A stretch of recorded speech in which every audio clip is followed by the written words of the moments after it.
大家好，我係阿 Win。呢條片就想講下我睇完試當真執笠 live 嗰個感受嘅。我嗰陣就直播睇嘅，中後段先睇咯。前面嗰啲我都冇再翻睇啦。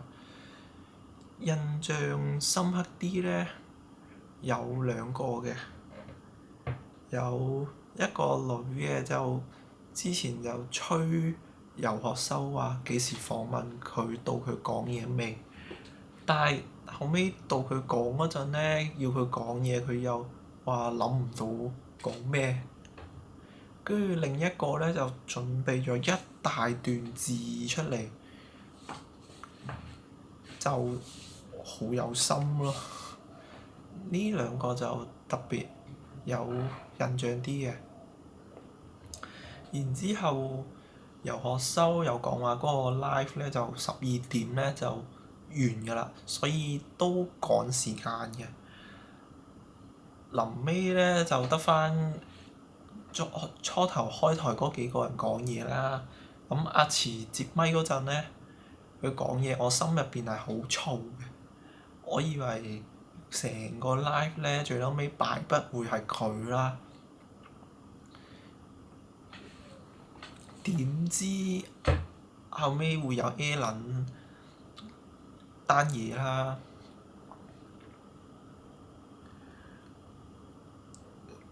跟住 Alan 咧，其實我係唔識佢嘅。後尾睇 Friends 咧，又講話佢係試當真嘅一姐。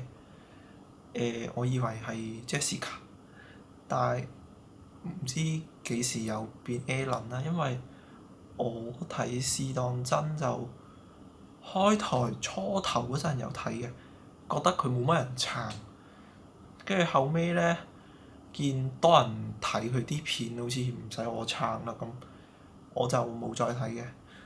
即係4年5年咧都冇乜點睇過佢哋啲嘢，就算有啲咩大型綜藝嗰啲咧都冇睇嘅。最近就睇嗰個墨魚遊戲咯，就有睇上集咯。但係嗰個下集咧個首播我冇追啊，跟住都冇再翻睇啦。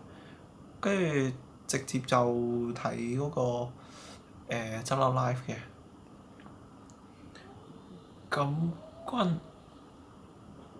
我睇到阿 Alan 咁樣講呢啲嘢出嚟，我心諗點會依家講㗎？搞到係個畫面唔靚啊嘛！咁講出嚟係即係為咗人認同佢咩？咁多人喺即係喺咁多觀眾面前落老細面，跟住第二日我見到 Fresh 好多人話，即係阿 Alan 做得好好，即係夠真啊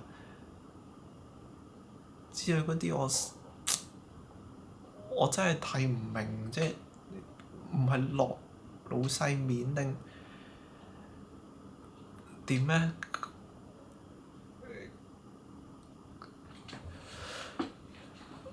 但係咁多人撐話呢件事冇問題咁嘅，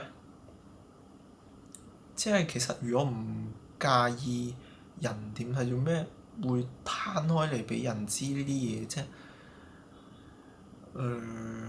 後尾我都有睇到嘅，後尾游學修同 Alan 係有合照翻嘅，即係大家和好如初咯。